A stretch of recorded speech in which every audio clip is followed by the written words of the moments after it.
Well, I had to do it and just to see what it all looked like. And this is the side plate off of the new 2020 Python. And there's some things that I heard that they made different and some things that they may have changed.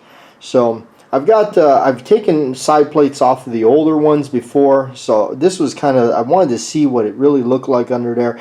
And I figured turn on the camera and let you folks see it too, in case you're wondering what is under your side plate of your 2020 Python. Now, I know that they've had some issues in the past where the side plate actually was coming up loose and causing things to kind of not operate correctly, like the rotation hand here.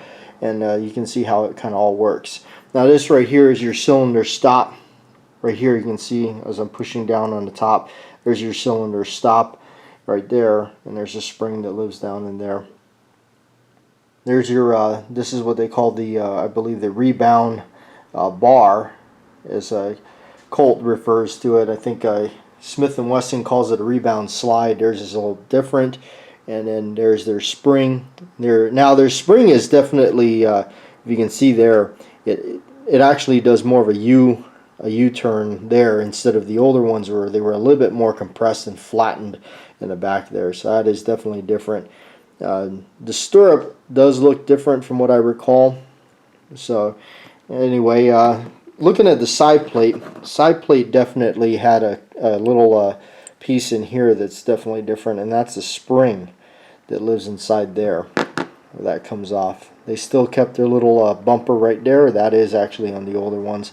And the spring is turned into this little type of spring, where it used to be, it was just like a just a small like detent spring.